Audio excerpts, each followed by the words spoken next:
오늘은 지난주에 이어서 EBS의 다큐멘터리 수작 송광의 2부인 재행무상에 대해서 여러분들과 같이 감상을 하도록 하겠습니다. 재행무상란 말이 이제 불교에서 나오는 얘기인데요. 모든 것은 변해간다라는 뜻이죠. 불교의 교리 중에서 3법인의 하나라고 얘기를 합니다. 우주 만물은 시시각각으로 변화하여 한 모양으로 머물러 있지 아니하는 것, 그걸 얘기하는 건데요. 그런데도 우리 사람들은 이를 항상 불변하는 존재라고 생각하기 때문에 그릇된 견해를 없애야 한다는 뜻으로 사용되는 불교 경전의 말씀입니다. 무상이란 것은, 재행무상에서 무상이란 것은 끊임없이 변화하고 생멸하며 나고 없어진다는 거죠. 시간적 지속성이 없음을 말한다고 합니다. 그래서 불교에서는 재행무상의 명제로 무상을 설명하고 있습니다. 곧 이 현실 세계의 모든 것은 매 순간마다 생멸하고 변화하고 있다. 거기에는 항상 불변이란 것은 하나도 존재할 수 없다고 얘기를 하고 있습니다. 이와 같은 현실의 실상이 모두 재행무상으로 표시되고 있습니다. 그러나 이렇게 무상한데 모든 것이, 사람은 항상 상을 바라고 있다는 거죠. 다시 말해서 영원히 머무르는 것을 바라고 있는 거예요. 거기에 모순이 있고 고가 있다, 고생이 있다는 얘기입니다. 천수경, 불교 경전 중에서 천수경에도 무상한 까닭에 고가 있는 것이다, 고생이 있는 것이다. 그래서 이 같은 쥐나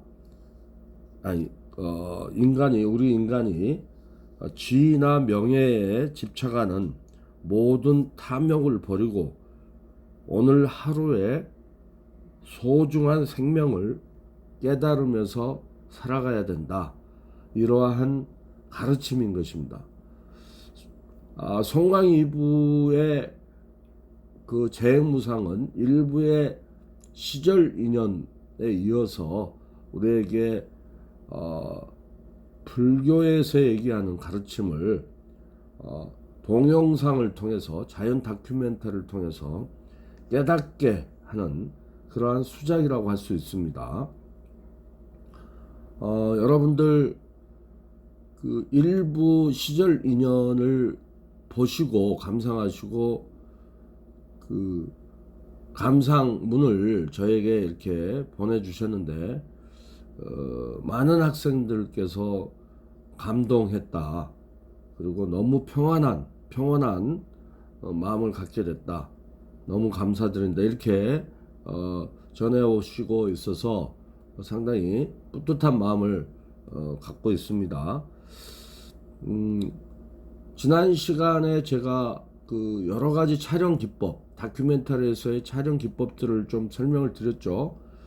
가까운 곳에 미세한 부분을 식물이라든지 그 다음에 곤충이라든지 새라든지 이 가까운 곳에서 촬영하는 그 미세한 부분을 확대 촬영하는 접사 촬영의 특징과 그 다음에 멀리서 맹수들을 기다림 속에서 멀리서 망원 촬영을 하는 그러한 기법, 또한 여러 가지 그 셔터 스피드를 통해서 우리가 그 비가 내리는 장면이라든지 꽃이 휘날리는 장면이라든지 이런 데서 슬로우 모션과 함께 셔터 스피드를 사용하는 이러한 모습으로 많은 우리에게 평온함을 주는 그런 영상들의 촬영 기법에 대해서 제가 또 설명을 드렸어요. 아이리스와 노출과의 관계도 말씀드렸습니다. 그래서 그 셔터 스피드가 한 스텝이 올라가면 그만큼 어두워지기 때문에 광량을 적게 받기 때문에 반 스텝의 노출을 올려줘야 된다고, 열어줘야 된다고 제가 말씀드린 바도 있고요. 또한 타임리스 촬영에 대해서도 제가 설명을 드린 바 있습니다. 송광 일부의 시절 인연에 비해서 재행무상 2부에서 조금 일부에 비해 좀 더 내레이션이 더 많이 들어가고 그 설명적인 것이 약간 제가 봤을 때는 흠이라면 흠이에요. 그래서 자연 다큐멘터리에서의 주의할 점은 사실은요, 좋은 작품이긴 하나 주의할 점은 아주 좋은 영상, 우리에게 아주 그 강한 그 인상을 줄 수 있는 영상이나 또는 평온함을 줄 수 있는 그런 영상, 이러한 우리에게 잔영을 오랫동안 남겨줄 수 있는, 가슴속에 잔영을 오랫동안 남겨줄 수 있는 이러한 영상이 우선이 돼야 돼요. 그러한 영상에는 굳이 설명을 가미해서 그걸 반감시킬 이유가 없습니다. 그래서 요즘 제가 EBS 프로그램 중에서 좋아하는 그 프로그램이 지식 채널 2라는 그런 프로그램이 있다고 제가 또 말씀드렸죠. 지식 채널 2 같은 경우는 내레이션이 없습니다. 단지 우수한 동영상과 그리고 그걸 뒷받침하는 BG, 백그라운드 뮤직이 BGM이나 음향 효과만 있을 뿐입니다. 굳이 설명을 안 해도 영상에서 우리가 느낄 수 있는 부분이 더 클 수 있다. 다큐멘터리는 다시 말씀드려서 다큐멘트, 기록 플러스 스토리라고 얘기했죠. 여기에 다큐멘터리에 제가 미리 설명드린 바가 있습니다만, 북극의 나누쿠부터서 시작된 다큐멘터리에 어떤 장단점이 있다. 또는 어떻게 보면 김균 정규창 교수가 얘기하는 것처럼 지금 뭐 서강대학교와 한 분은 또 종합예술대학에 계시지만 그분들이 말씀하신 그 내용 중에서도 다큐멘터리의 모순된 점 부분에 대해서 지적하고 있지 않겠습니까?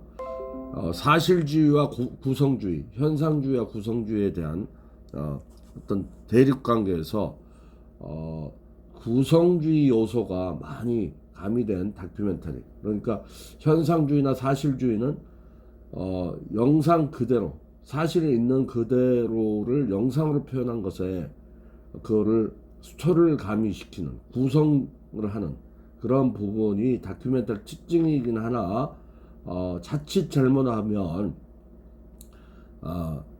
사실과 진실을 왜곡시킬 수 있는 부분에서 우리가 집중을 하고 주의를 해야 되는 부분이다 라는 말씀까지 제가 드렸습니다. 그래서 나레이션이 조금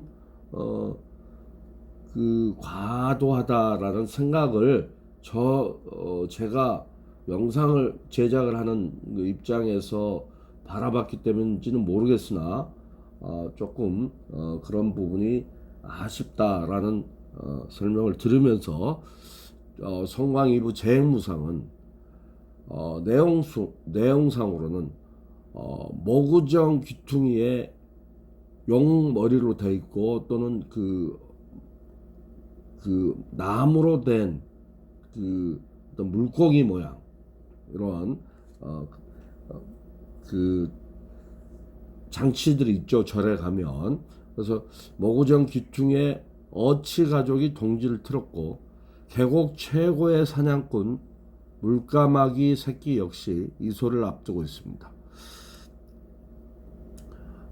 장소를 옮길 이제 스스로의 인생을 살아나갈 시간을 앞두고 있다는 얘기죠. 일찍 동남아로부터 그러니까 이제 부모의 보호로부터서 벗어날 시기를 기다리고 있다는 거예요. 일찍 동남아로부터 도착한 긴꼬리 딱새들은 연일 새끼를 보호하기 위해 참땅벌과 땅벌과 개미들과 사투를 벌이고 있습니다. 자연은 냉혹하며 끊임없이 생존 경쟁이 벌어지는 전쟁터이다. 결국 긴꼬리 딱새 둥지엔 무참히 희생된 새끼들만 남게 되고, 하지만 한 생명의 죽음은 소멸이 아니라 또 다른 생명으로 이어진다. 긴꼬리 딱새의 2차 번식과 또 다른 여름 진격 호반새 여름 사냥이 시작되고, 불가에서는 모든 생명이 인연의 고리를 통해 그물처럼 연결돼 있다고 합니다. 왕귀뚜라미와 긴꼬리의 노랫소리가 깊어지며 하늘 다람쥐의 가을 활공이 시작됩니다. 자연의 시간표엔 마지막이란 단어가 없습니다. 오로지 거대한 순환이 있고 그 순환 속에 수많은 생명이 살고 있을 뿐이라는 그러한 내용으로의 송광 2부 재무상입니다. 그러니까 이 자체에서 우리가 알 수 있듯이 지난 시간에도 제가 말씀드렸습니다만 자연 다큐멘터리의 거의 모든 것을 담고 있어요. 거기에다 휴먼 다큐멘터리, 그러니까 인간의 스님들이시죠. 인간의 번뇌라든지 이런 것까지 같이 담고 있는 작품입니다. 그러니까 자연 다큐멘터리의 대표적인 그 동물, 그다음에 식물, 조류, 어류, 곤충까지 망라해서 이 우리 지구상에 있는 또는 어떻게 보면 우주 만물의 어떤 생명체들을 동영상으로 담고 있는 수작이라고 볼 수가 있죠. 자, 그러면 오늘도 송광 2부 재무상을 통해서 여러분들이 한층 더 사색을 하시고 평안한 하루가 되시기를 기원해 봅니다. 여러분, 자, 지금부터 감상에 들어가겠습니다.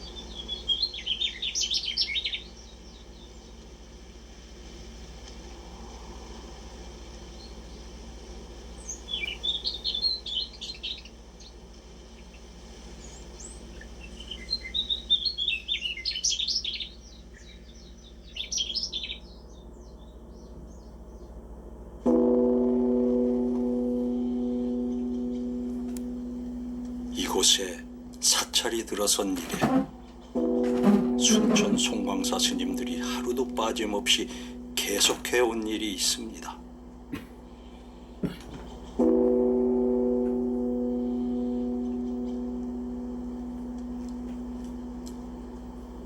모든 생명의 안위를 염원하는 의식입니다.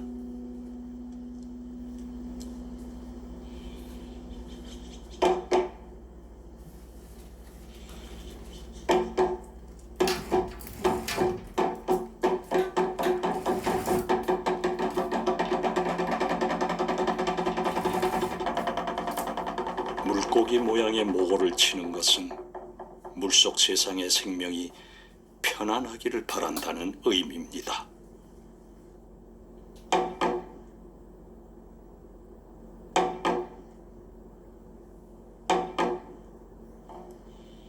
또는 지상, 음판을 치는 것은 허공계의 생명이 해탈하라는 뜻입니다.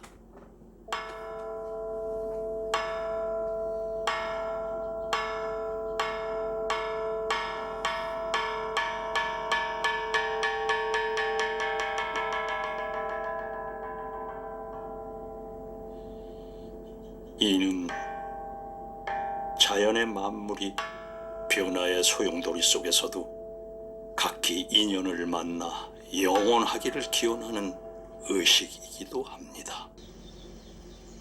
봄의 끝자락, 모구정 귀퉁이에 어치가족이 둥지를 틀었습니다.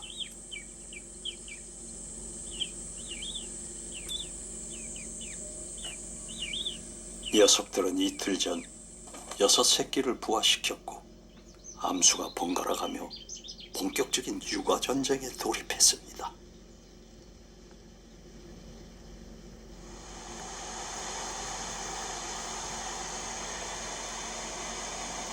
우화각 아래 살고 있는 물까마귀도 부쩍 바빠졌습니다.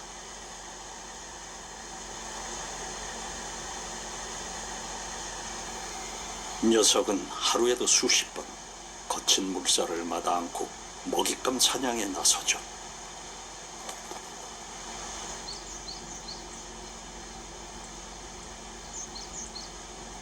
먹잇감을 잔뜩 물었지만 녀석은 삼키지 않습니다.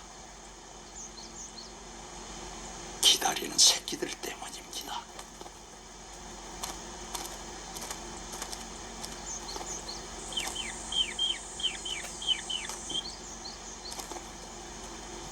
하루가 다르게 커가는 새끼들을 돌보자면 어미는 몸이 2개라도 부족할 지경입니다.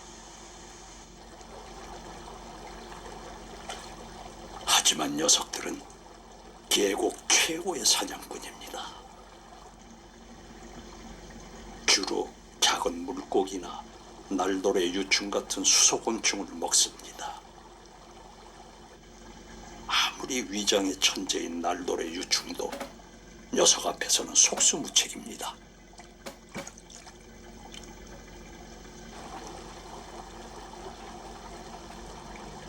날돌의 유충의 집은 나무와 모래로 견고하게 만들어져 있습니다. 날돌의 유충을 꺼내는 방법도 아주 기발합니다. 날돌의 잎부분을 물고 패대기를 칩니다. 이는 새끼에 대한 모성과 먹이에 대한 절박함이 만들어준 지혜일 것입니다.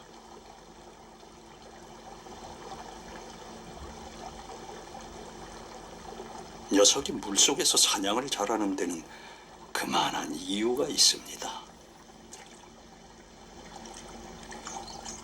물까마귀의 깃털은 물에 젖지 않습니다.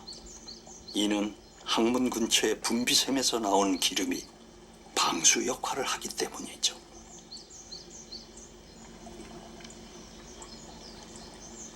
또한 물갈퀴가 없는 대신 날개를 이용할 줄 압니다. 물속에 들어갈 때는 눈 보호막이 있어 물안경 역할을 해줍니다.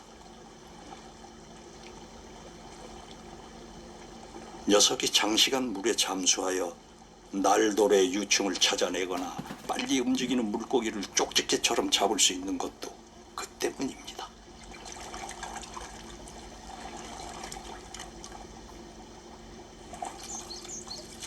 이처럼 먹이사슬의 고리는 분명하고도 정교합니다.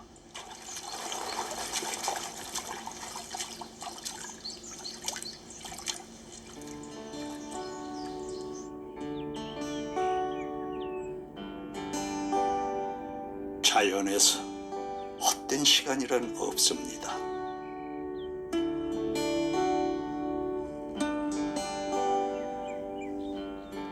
바람과 비와 햇살은 어김없이 서로의 관계를 유지하며 철마다 먹거리를 제공해 줍니다. 그래서 불가에선 예로부터 울력을 수행의 중요한 일과 중의 하나로 여겼습니다.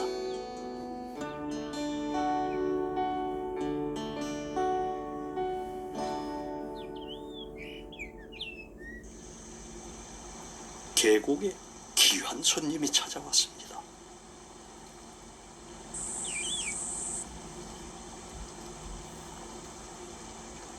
가장 이국적이면서도 아름답고 은밀한 곳에 둥지를 튼다는 여름철새 긴 꼬리 딱새입니다.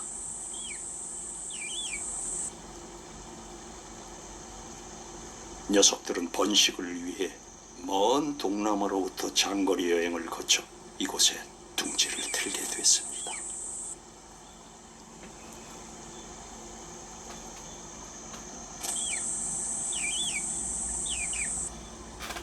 암컷과 달리 꼬리가 길고 눈에 광택이 진한 수컷은 영어로 블랙 파라다이스 플라이 캐쳐라 불립니다.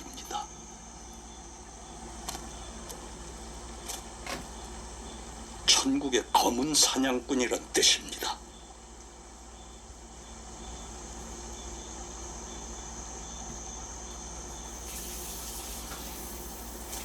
벌레들에겐 저승사자지만 새끼들에게만큼 지극정성입니다.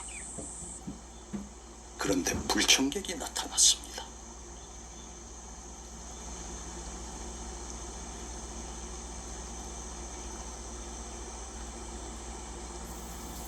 아무리 쪼아도 계속 밀려드는 개미떼입니다.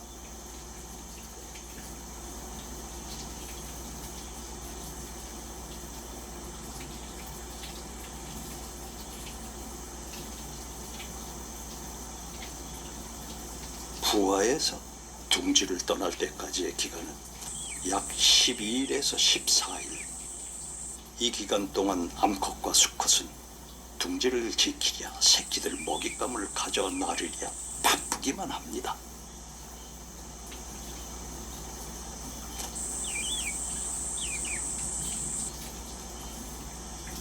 하지만 개미들의 집요한 공격도 만만치가 않습니다. 끊임없이 물어뜯으며 새끼들을 괴롭힙니다.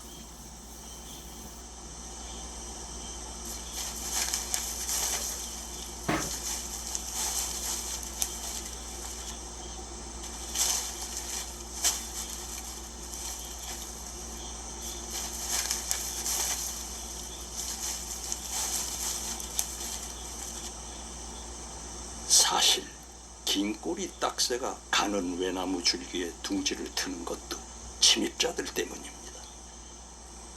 누룩뱀과 같은 천적들로부터 새끼를 보호하기 위한 방편입니다. 어미가 열심히 개미를 잡지만 개미 또한 포기를 모릅니다.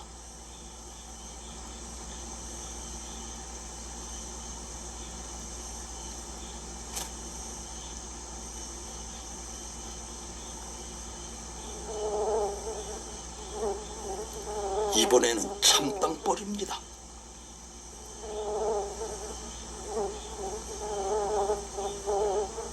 새끼들의 육즙을 빨아먹고자 덤비는 참땅벌의 공격 또한 매섭습니다.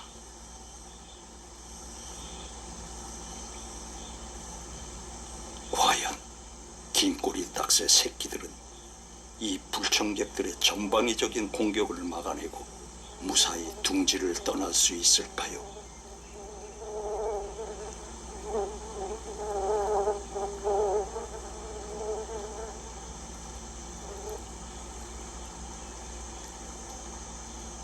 며칠 뒤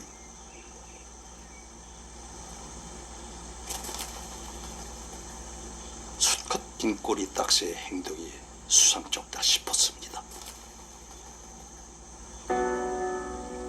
결국 둥지엔 무참히 희생된 새끼들만 남았습니다.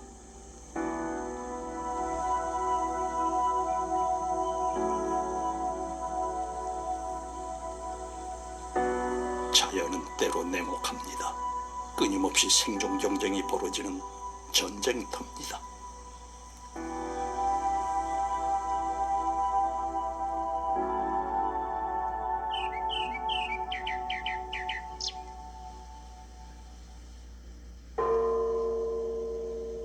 생로병사, 이것은 불가의 가장 오래된 화두입니다.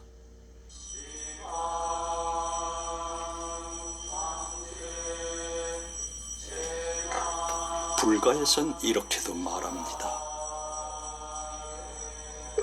화엄의 세계에선 모든 것에 높낮이가 없다.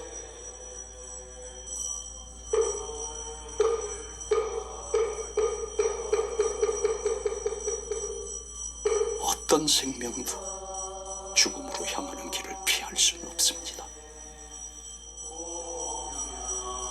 하지만 한 생명의 죽음은 소멸이 아니라 또 다른 생명으로 이어집니다. 이처럼 자연계의 질서는 잠시도 머물러 있지 않고 끊임없이 순환합니다.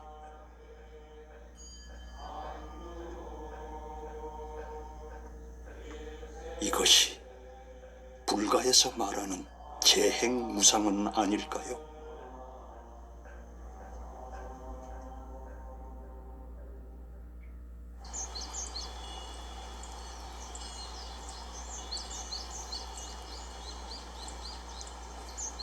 마침내 둥지를 떠날 때가 됐습니다.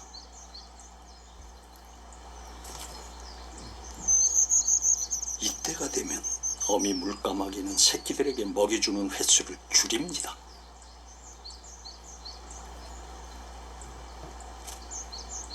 그리고 먹잇감을 가지고 배고픔에 지친 새끼가 나오기를 기다립니다.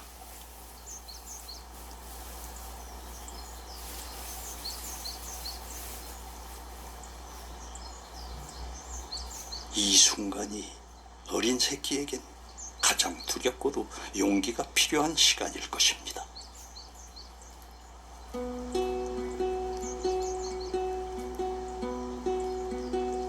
하지만 새끼에겐 둥지를 떠나야만 하는 것이 숙명이고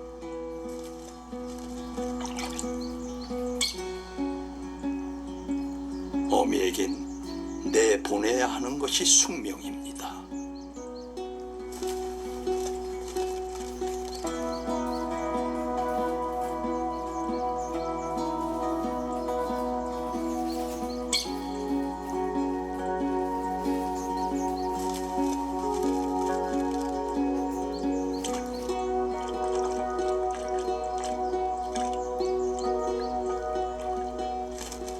마지막 남은 한 마리까지 모두 둥지를 빠져나오자 비로소 어미가 새끼에게 향합니다. 이때의 먹이는 둥지를 나와준 데 대한 달콤한 보상입니다.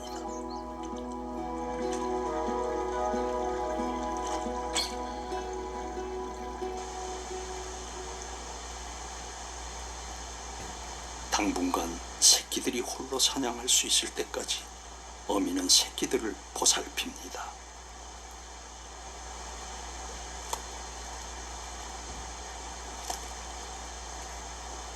새끼들에겐 모든 것이 낯설고 두려울 뿐이죠.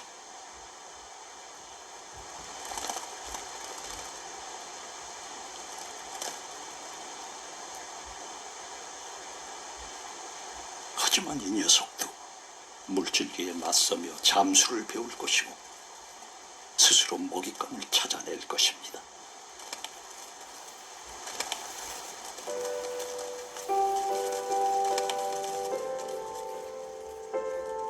이제 어미는 육아의 짐으로부터 벗어나 자유의 시간을 맞이할 것입니다.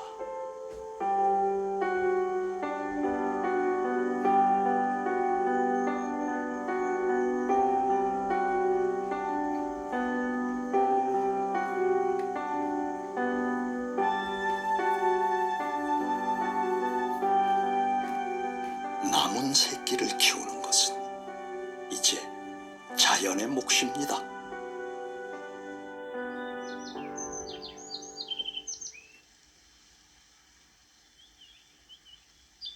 초여름 한나절, 송광사 뒤란 참나무 줄기가 요란합니다.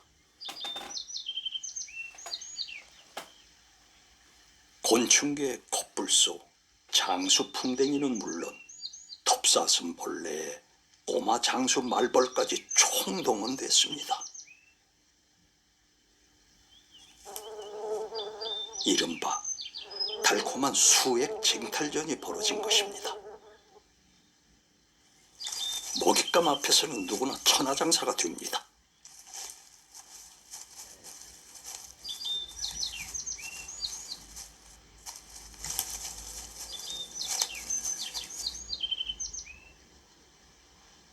강자만이 살아남을 수 있는 냉혹한 세계이기 때문입니다. 이것이 우리 눈앞에 펼쳐진 야생입니다.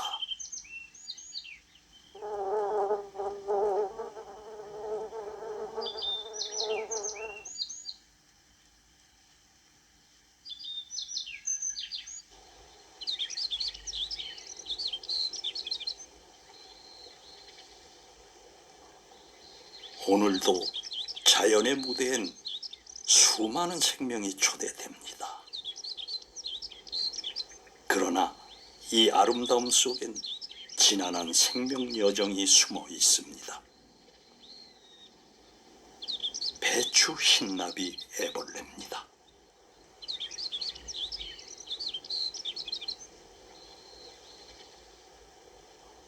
기생벌은 애벌레가 나타나기만을 기다리고 있습니다. 바로 산란 때문입니다.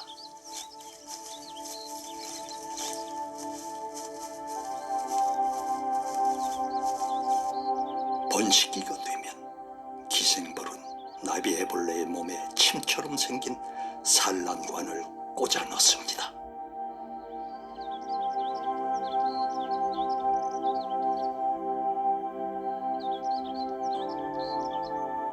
기생, 즉 남의 몸을 빌려 알을 낳아 키우는 것입니다.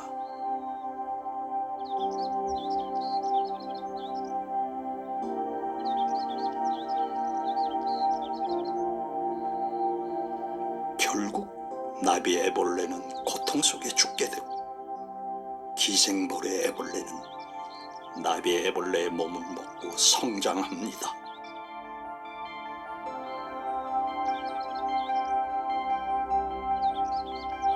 이것은 하나의 생명이 또 다른 생명으로 연결되는 비극적이지만 놀라운 순간입니다.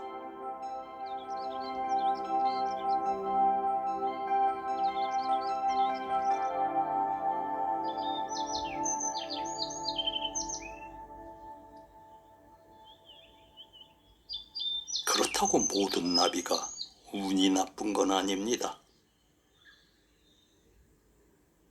사랑의 시절이 되면 산호랑나비는 미나리과 식물의 잎이나 줄기에 알을 낳습니다.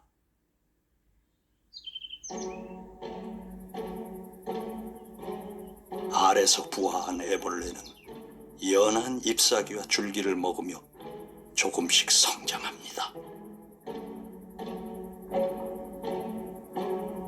그리고는 어둠 속 은밀한 곳을 찾아 고치를 만듭니다.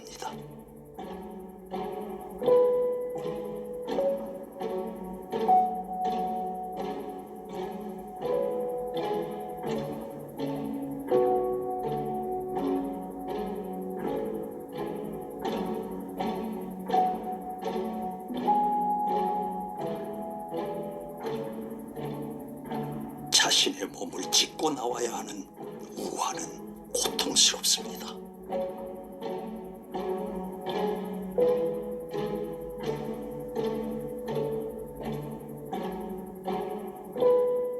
하지만 나비는 이 고통을 통해 아름다운 날개를 얻습니다. 마침내 날 준비를 마친 나비가 몸을 가볍게 하기 위해 몸 안에 노폐물을 배출합니다.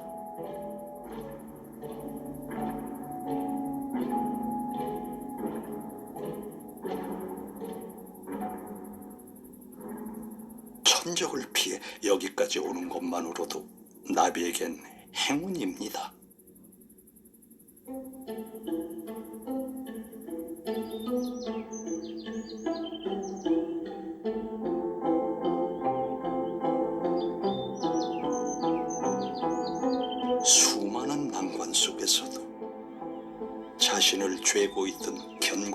껍질을 벗고서야 하늘을 날 수 있다는 것. 그것은 번뇌를 깨야 해탈에 이른다는 불가의 가르침과 같을지 모릅니다.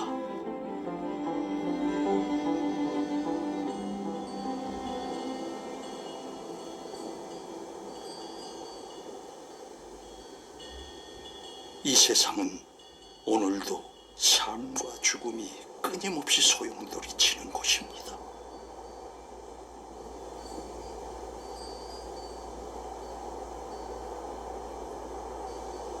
잠시도 머물지 않고 부딪히고 기대고 만나고 헤어지는 것이 자연입니다. 불가에선 어떤 생명도 결코 홀로일 수 없다고 말합니다.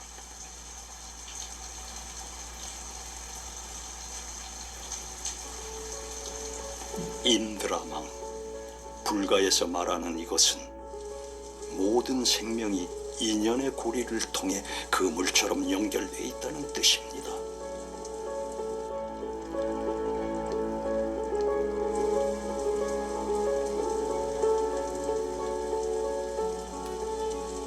어쩌면 세상의 진리란 단순하고도 명료한 것은 아닐까요?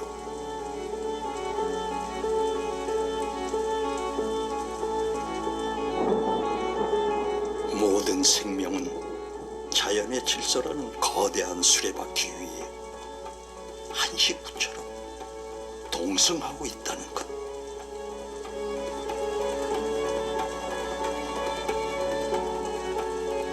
소멸이 있으면 또다시 그 자리에 새로운 생명이 생겨난다는 것.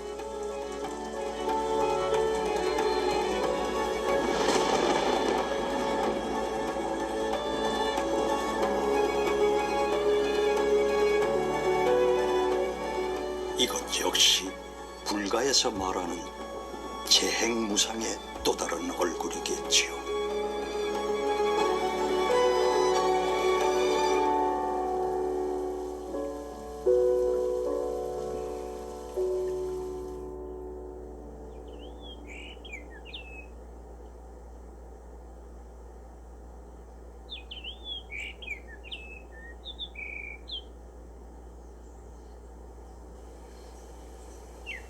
올해 시작된 스님들의 한거 수행이 끝났습니다.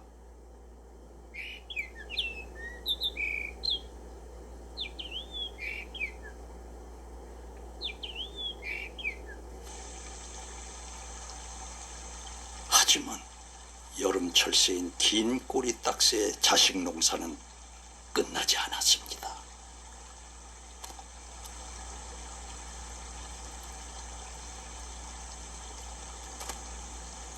참땅벌과 개미 등살에 새끼를 잃어버린 이 녀석들은 더 높고 안전한 곳에 새 둥지를 마련했죠.